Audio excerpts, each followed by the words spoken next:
Thanks, Cheryl. Reading that bio kind of makes me tired, actually, thinking about all those things. But thank you for asking me here today. I think I came last in about 2018. It's great to see some new faces and some familiar faces. Has anything been going on since then? No. Anyway, I've been with the Shakespeare Festival since 1993 in various ways, mostly as a scenic designer, and I have the honor to be artistic director for the last several years and weathered the storm of 2020. A lot of you probably know about the Shakespeare Festival. That I can't really think of a better introduction than to have you take a look at our video that was produced in 2019. And so, Glenn, if you take that away, I'd appreciate it.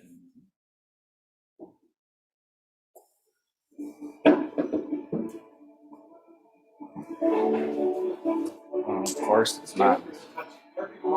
Give me a second.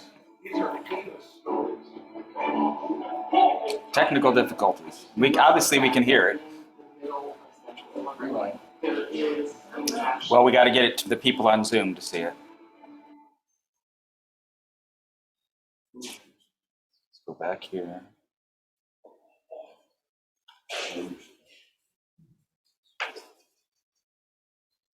See, it's not showing up on the... Let's just turn the camera on. Yeah, no, we'll just do it like this. All right, that should work. Shakespeare has touched every part of our lives. These are famous stories. I just love the fact that in the middle of central Illinois, there is a nationally known Shakespeare Festival. You've got this outdoor theater with this great space on this viewing manor, which is, nobody else has this. Nobody else has a castle. Outstanding actors, outstanding directors, outstanding stage design in 41 years, we missed one. Shakespeare festivals, it depends on which one. Usually they are summer festivals where either the plays of William Shakespeare or Shakespeare's contemporaries are done, usually in an outside theater that is in some way modeled after Shakespeare's Globe Theater. Actors from all over the country are auditioning for them, and they come in and make a company for that year, and you spend your summer doing 3 plays or 6 plays, depending on the length of the festival. And the people who work in the theater, this is one of the places you really want to work. It's like this one in Utah and Oregon. These are the big ones. These are the ones everybody's like, oh, I want to work there. So, when you get a chance to audition for it, it's like, oh, this is a really big deal. And then you come here to Bloomington Normal and people are like, oh, there's a Shakespeare festival here. Our core acting company are paid actors. A certain number of them are members of the Actors Equity Union. This is the same union that covers Broadway theater in Chicago, and any other professional theater around the country. What it means for us is that we get quality, committed professionals that really know what they're doing. They take that text and really can make it come alive. And that's what we ask of our actors, to make the text come alive. And the text is all important in Shakespeare. There is a certain standard of quality, I think, across the board, because those of us who've chosen to do this and have been privileged enough to be actors and directors are 100% committed to it. There are interns, and also there are sometimes community members who work there, which I also think is quite egalitarian. You don't have to be a trained professional always, and because of that, I think most of the shows have a really good impact. This festival has been recognized as one of the best ones in the country.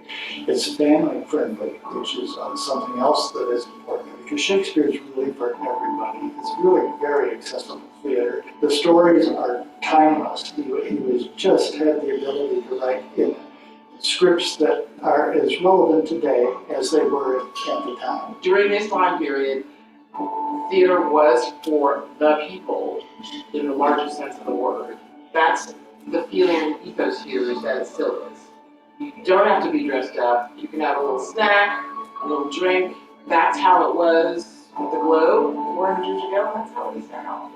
And he wrote for people who were paying a couple pennies a head. And certainly the aristocracy was invited, and the royalty was invited, and they did court shows and things like that. But most of the people in that theater, count the bodies, were standing in grounding seats, which aren't even seats. They're literally just standing. That's who it was for. And that's why there's so much direct address and talking to the audience in Shakespeare. It's like to communicate with those groundlings that are part of the show. always plenty of comedy in every show. Of course, there's beautiful language, but I think the directors and the actors always make sure that it's about communicating and not about you just sitting there and appreciating it. That's one of the things I do love about this place is that the actual performances are accessible to somebody, whether they are familiar with Shakespeare or not. We are designing these shows with the intention that they be really fun to watch. And I know that sounds obvious, but it's kind of not sometimes. I think sometimes some art forms, particularly live theater, can sometimes feel like they're for an in crowd. They're for a particular kind of audience. And I think that these plays particularly are made for a very wide audience. The physical space is so welcoming. The grounds of viewing are really lovely without being pretentious. You don't feel like you can't touch anything. It's a beautiful place to picnic. A lot of people picnic before the shows. Everything is family friendly. There's a green show before the show. When you're sitting inside the theater and you're inside this circle, not unlike the wooden O that Shakespeare talks about, the sky has sort of an extra added richness to it. I think it's the idea of being in a theater, in an outdoor theater, where you know this sort of what we know as theatrical magic is taking place. The grounds in this space are not comparable to anything else I've seen out in the festivals in New York, in California, and other places. I don't know, I feel like we're also in this experience together from the time we get to the cobblestone courtyard all the way to the end of the show, the actors and the audience, and the people who are working in front of us. I know people who come and they say, I had no idea it was like this. I had no idea that I'd have such a good time. Well, everybody should come and try it, and a lot of them will find out they have a really good time.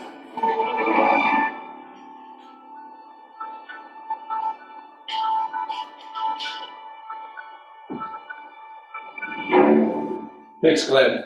Appreciate it, the video and getting that technical difficulty going there. I understand Zoom and have been having to teach that way for a couple of years now, so appreciate that. The people that were featured in there will be back with us this summer, actually. Lisa Dixon is directing for us this year. She's directing Much Ado About Nothing. Keta Carpenter is acting this season in the festival. And of course, you'll see Paul Harmon around, those of you that know Paul. I realize that there are a bunch of you, our faces that are familiar, that have been out to the Ewing Cultural Center and the Ewing Theater. It's about a mile from here. It's one of the most beautiful places in town for just strolling around. It's open all the time.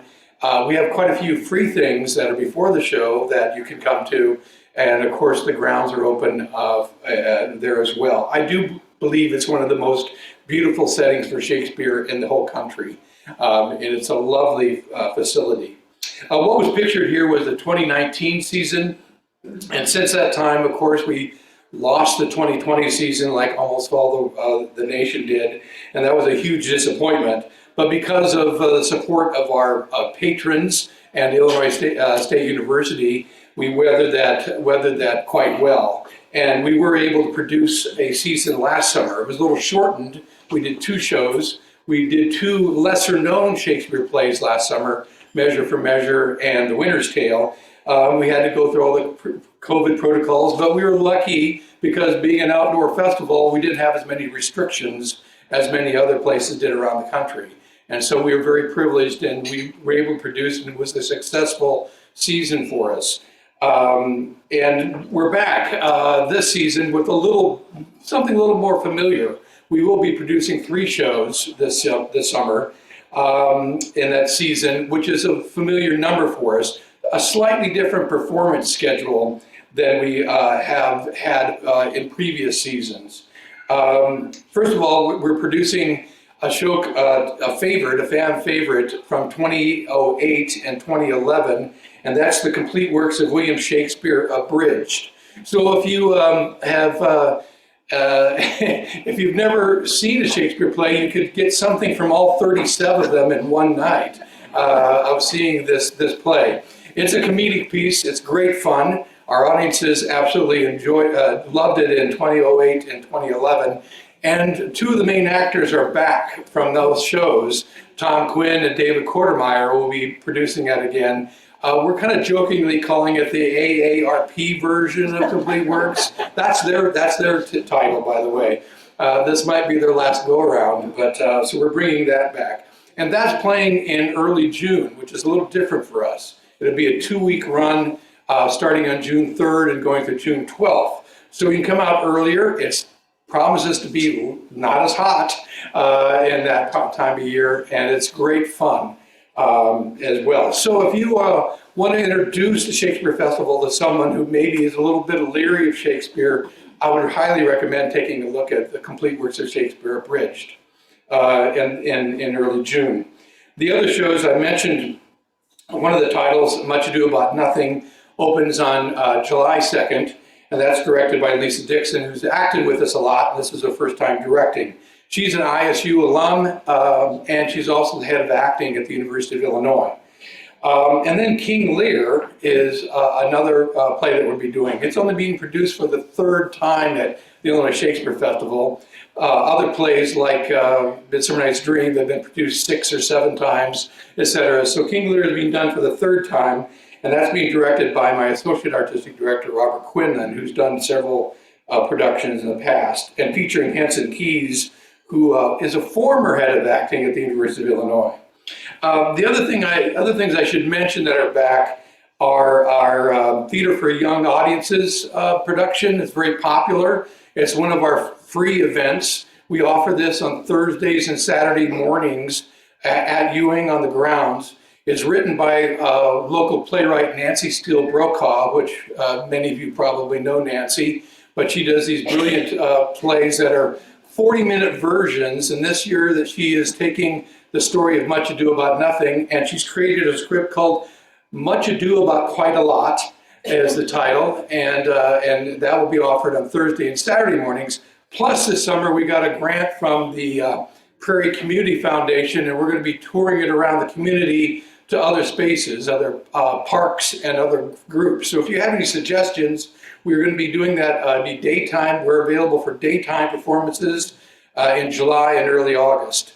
And so we're going to be we're working with the town of Normal to go to the Connie Link, and we're going to be working with the city of Bloomington Parks and Rec to go to some of their daytime programs. And we do offer these for free as part of the grant. And these are fun 40-minute versions using our 5 intern actors from the season. So one thing that's not mentioned, we do have a professional company and paid actors, but another very important part of our program is our intern program and our connections to education.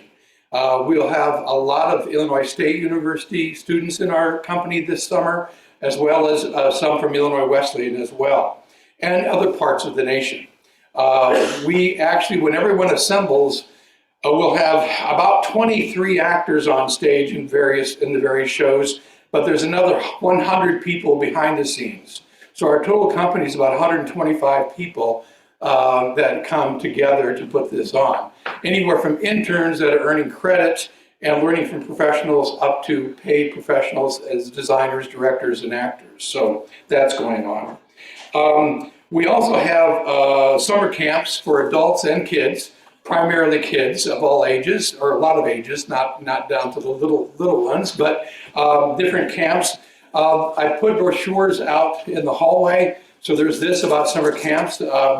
The adult camps are for learning more about Much Ado About Nothing and about King Lear, and they're headed by some very good Shakespeare scholars about those plays. But the summer camps go anywhere from grades 3 up to grade 12 in various camps. So there's 6 camps altogether that are held mostly in July. Starting some in June, I believe. There's also out in the hallway, there's a brochure that we have. Really proud of the brochure this year. And it gives you all the information about tickets and schedule and so forth. In mentioning tickets, we decided to, last summer was a little bit different. We had a one price for tickets because of all the COVID protocols that were in place. And that was a kind of different situation. But in viewing what we've done in the past, we actually rolled back our ticket prices a bit to try to address that. So individual tickets are range from $25 tickets to $42. But if you go with the season ticket package, you can actually see all 3 plays for $60.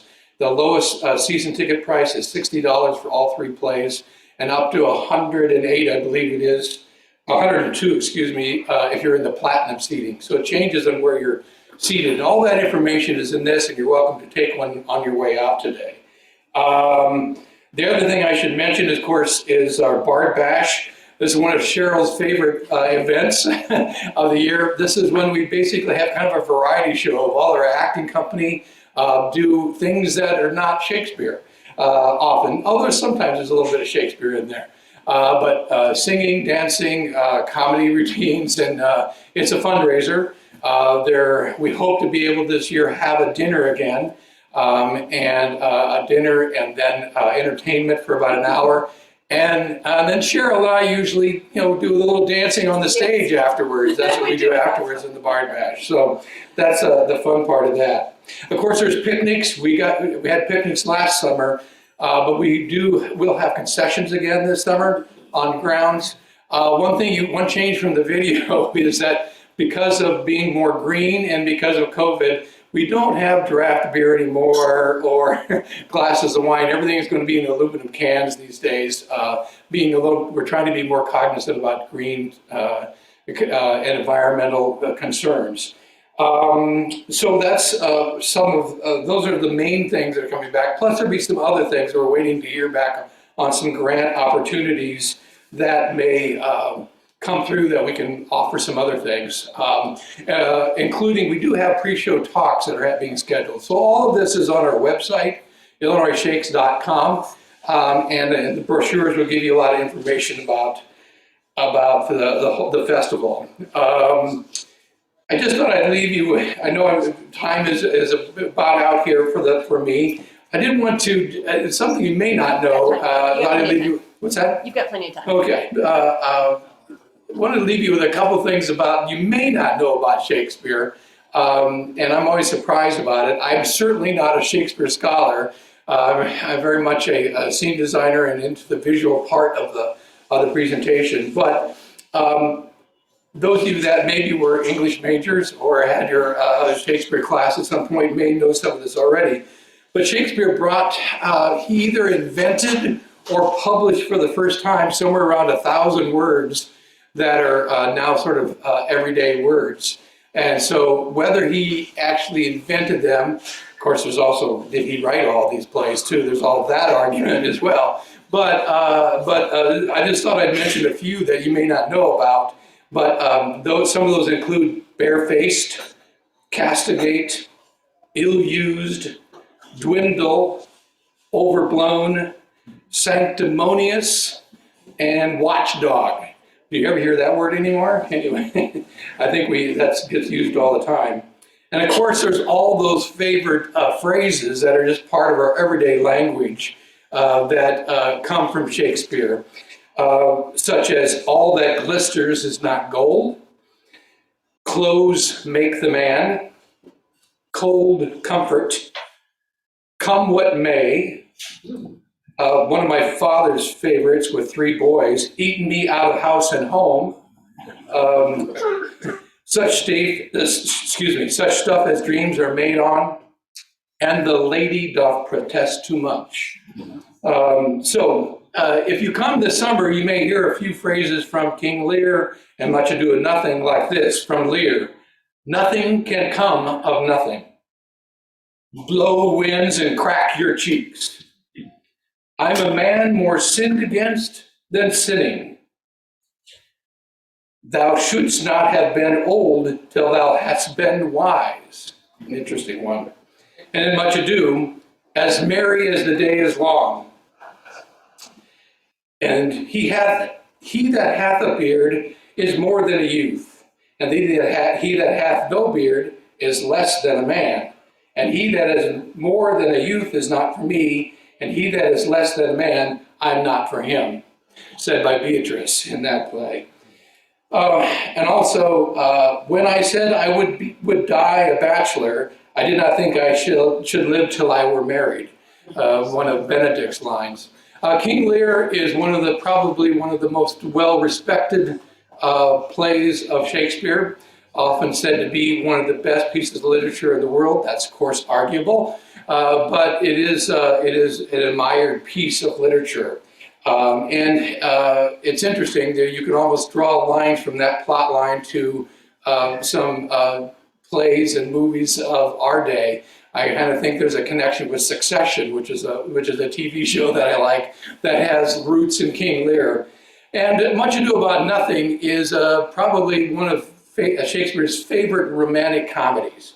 It's a gem of a play. It's got beautiful language, a great story, and has the great characters of Beatrice and Benedict that are trying to work their way through the love that they've had forever with a lot of obstacles in the way. The basis of probably every rom-com that I can think of, basically. So I do hope that you might consider coming out to the festival, enjoying the grounds or enjoying the plays there.